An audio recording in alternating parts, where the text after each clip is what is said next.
गोंडवाना गणतंत्र पार्टी ने एक दिवसीय धरना प्रदर्शन कर आदिवासी न्याय आंदोलन करते हुए राज्यपाल के नाम पर मंडला कलेक्टर को सौंपा ज्ञापन।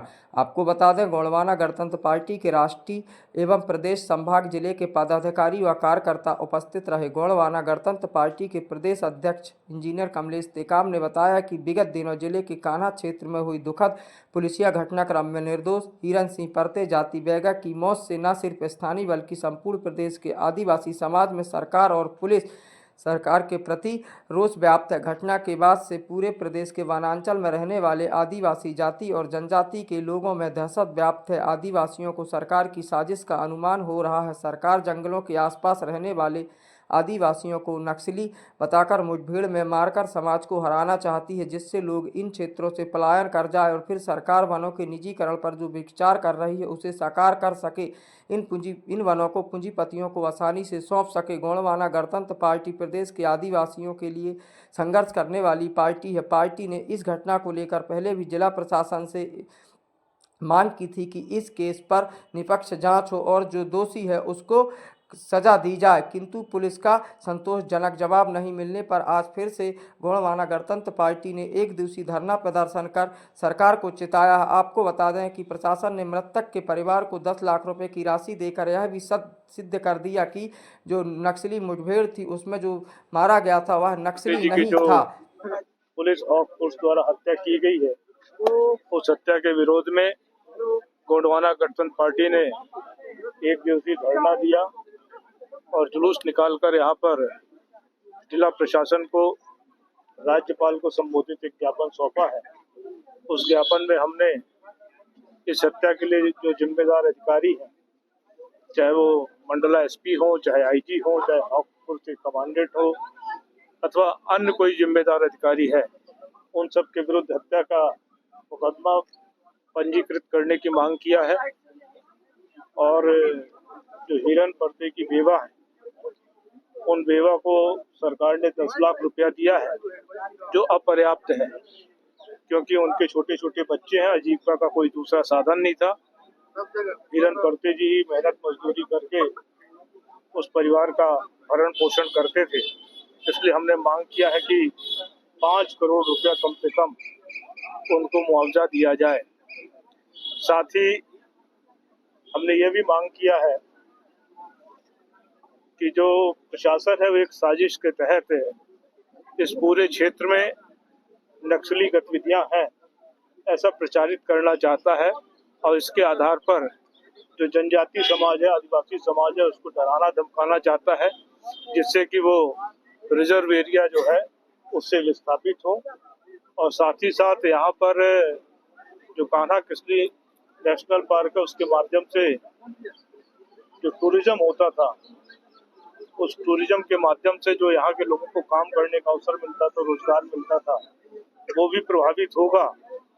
और प्रशासन की मंशा है कि एक बार ये टूरिज्म प्रभावित हो जाए तो हमको इससे नेशनल पार्क को डीनोटिफाइड करने का अवसर मिल जाए और डीनोटिफाइड करके यहाँ पर जो व्यापक खनिज साधन है उनको हम प्रधानमंत्री नरेंद्र मोदी जी के मित्रों को सौंप सके और उसका वो शोषण कर सके। ये प्रमुख 3 मांगे थी हमने प्रशासन को सौंपा है। उन्होंने हमको आश्वस्त किया है कि हम माननीय राज्यपाल महोदय को भेजेंगे। हमने एक मांग ये भी किया है कि 2 जो वन कर्मी है उनको गिरफ्तार किया है और अभी तक उनकी जानकारी नहीं है, तो उसको जानकारी हमको ये दिया है कि UAPA की जो धारा है और उस के तहत उनकी गिरफ्तारी की गई है और उनके लिए आगे क्या हो सकता है हम विधि विशेषज्ञों से चर्चा कर उनकी रिहाई के उपाय करेंगे।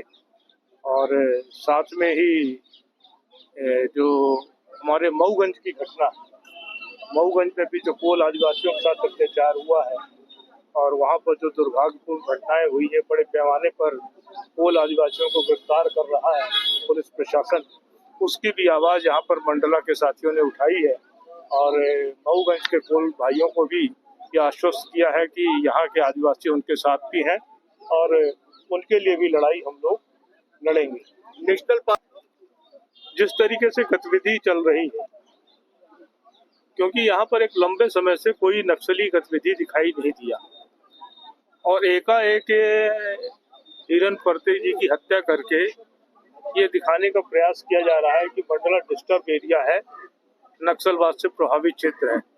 इसके दो ही कारण हो सकते हैं कि जो नक्सलवाद से प्रभावित क्षेत्र है उसको केंद्र सरकार की तरफ से भारी इमदाद मिलती है, काफी पैसा आता है और उस पैसे को भ्रष्टाचार के माध्यम से जिला प्रशासन और पुलिस प्रशासन को डकारने का मौका मिलता है। तो चूंकि कोई घटना नहीं हुई तो धीरे धीरे क्या प्रमुख मांग है? हम लोगों की प्रमुख मांग एक पहले भी प्रेस वार्ता की गई थी हमारे द्वारा कि जो घटना हुई वो उसको इंगित करता है कि वो फर्जी मुठभेड़ है, क्योंकि जो 10 लाख शासन ने दिया है तो वो किस कारण से दिया? अगर वो नक्सली हो तो वो तो अपराधी की श्रेणी में आता है, तो उसको 10 लाख का मुआवजा नहीं देना चाहिए।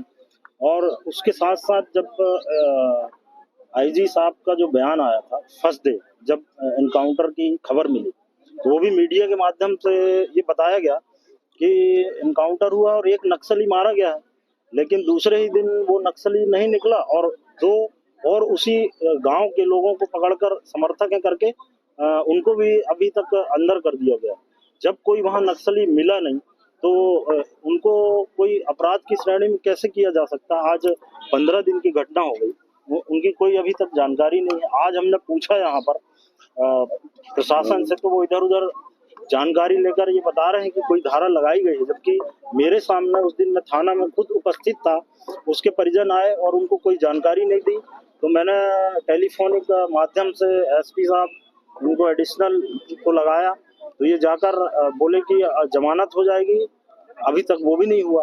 तो इसका क्या कारण? तो यही सब उसी के कारण हम आज धरना प्रदर्शन किए और सभी मांगों को जो हमारे राष्ट्रीय सदस्यता प्रभारी जी जो अभी बताए हैं उसी को दिया गया है।